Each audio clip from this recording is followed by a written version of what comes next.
तो now prompt corrective action is applicable to tier 2, tier 3, tier 4 UCBs. तो tier 1 वाला UCB उसमें नहीं है। टीयर 1 में खाली एक्स्ट्रा मॉनिटरिंग किया जाएगा। 1 अप्रैल 2025 से लागू होगा। क्या क्या मॉनिटर किया जाएगा? उसका कैपिटल, उसका loan quality, asset quality and profitability. मतलब प्रॉफिटेबिलिटी किससे कम होता है? प्रॉफिट किससे कम होगा? ज्यादा एक्सपेंडिचर करेगा तो प्रॉफिट कम होगा। ठीक है, प्रॉफिट बढ़ेगा किससे? एक्सपेंडिचर कम करेंगे। या तो आप पैसा ज्यादा कमाइए या तो आप पैसा ज्यादा सेव करिए। ए पेनी सेव्ड ए पेनी अर्न्ड। अगर आपका सैलरी नहीं बढ़ रहा है, इंक्रीज नहीं हो रहा है, तो आप कॉस्ट कटिंग के तरीके ढूंढिए।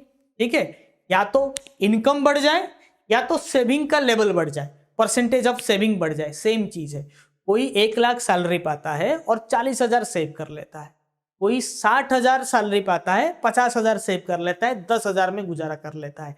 At the and net worth 60,000 salary वाले का ज्यादा होगा। तो इसीलिए बोलते हैं ए पेनी सेव्ड ए पेनी अर्न्ड। तो अगर आप कॉस्ट कटिंग करेंगे, कॉस्ट कटिंग कहाँ होगा? ब्रांच आप बढ़ा नहीं सकते। ब्रांच बढ़ाएंगे तो खर्चा बढ़ेगा। एम्प्लॉय हायर करेंगे, नया एम्प्लॉय, मनमानी तरीके से एम्प्लॉय रख लेंगे तो सैलरी ज्यादा देना होगा, प्रॉफिटेबिलिटी कम हो जाएगा। बस इसी चीज दिल से ले लेते हैं आरआरबी वाले। तो वो क्या करते हैं कि उनको एक ही तरीका दिखता है कि कम एम्प्लॉय रखो, ठीक है, प्रॉफिटेबिलिटी मतलब बढ़ जाएगा ऑटोमेटिकली। ठीक है, और वो बाकी जगहों पे खर्चा कम नहीं करवाते। जहां पे इनकम लीकेज होता है दूसरे जगहों पे, वो नहीं देखते। ये अगर एम्प्लॉय 2 और हायर कर लेते, ये 2 एम्प्लॉय दौड़कर इनका थोड़ा सा लोन रिकवरी ज्यादा कर लेते तो इनकम भी बढ़ जाता। ठीक है, तो ये लोग इसको समझ नहीं पाते। Right right. सैलरी नहीं बढ़ रहा है तो कोई बात नहीं, गवर्नमेंट बैंक में आइए, हर 3 महीने में डीए बढ़ेगा, हर 1 साल में इंक्रीमेंट होगा। उसके बाद जेआईबी सीआईबी करेंगे तो 10,000 सैलरी बढ़ेगा, हर 5 साल में आपका बढ़ेगा। और नेक्स्ट 3 साल के बाद आपका आने वाला है पे रिवीजन, उसमें अच्छा खासा इंक्रीज होगा। ठीक है, तो capital to risk adequacy ratio, net NPA ratio और नेट प्रॉफिट, ये 3 इंडिकेटर्स हैं। ठीक है, ये बस इतना याद रखिए, इससे ऊपर याद रखने की जरूरत नहीं है। ठीक है, ये थ्रेशोल्ड याद मत रखिए, इसको याद रखने की जरूरत नहीं है। बहुत डिटेल में एग्जाम में पूछेगा, इसमें नहीं पूछेगा, क्योंकि ये आरआरबी और शेड्यूल्ड कमर्शियल बैंक के लिए नहीं है, जो कि एक बहुत बड़ा चीज है। होता तो मैं बोलता चीजें।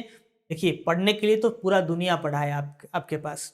तो RBI excludes new 14-year 13-year government securities from fully accessible route. मतलब क्या है? What do you mean by that? क्या समझ में आ रहा है?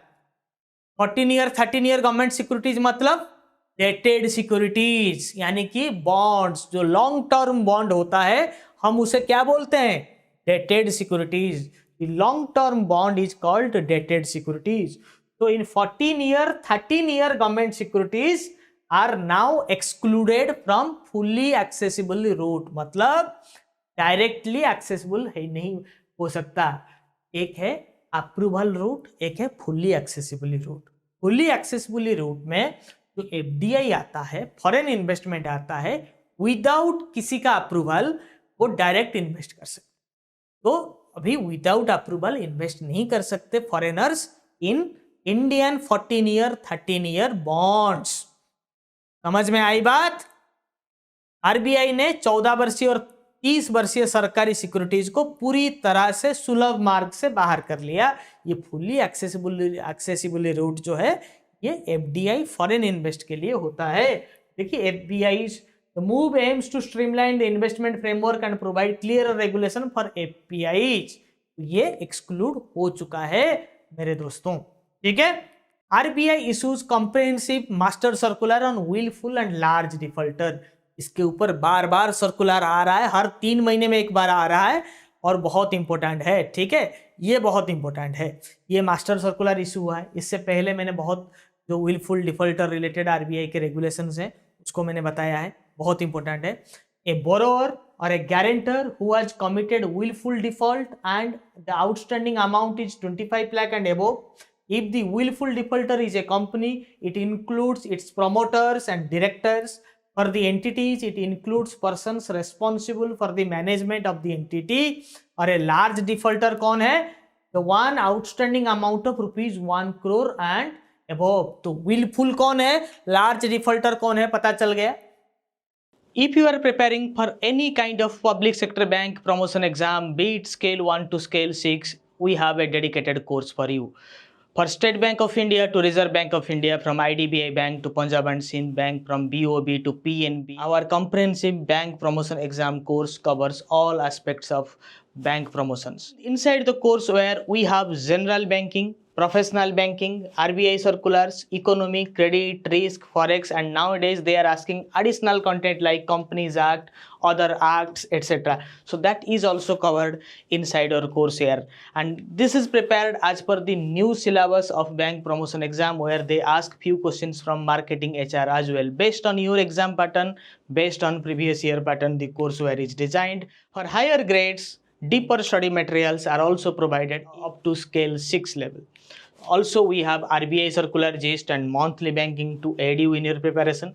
In promotion batch, it is completely free, and additional batch is also given to you. There is a all banking certification course for JIAB, CCP, MSME, Forex, etc. And the course covers all specialized field like credit, risk, treasury, forex, retail banking, finance, account, trade finance, audit, IT, HR, corporate governance, reasoning, and in some of the banks they are nowadays asking questions related to reasoning and banking. Do join our Telegram channel. We are now celebrating 10,000 plus success stories at Knowledge East. So you are watching this class at our additional channel Bank Promotion and JIIB by Knowledge East. You can also stay connected with our main channel with 1,65,000 plus subscribers. Dedicated internal batches classes are available in internal batches. We are conducting live classes post 9 o'clock for the benefit of our working professionals. So see you in the internal classes.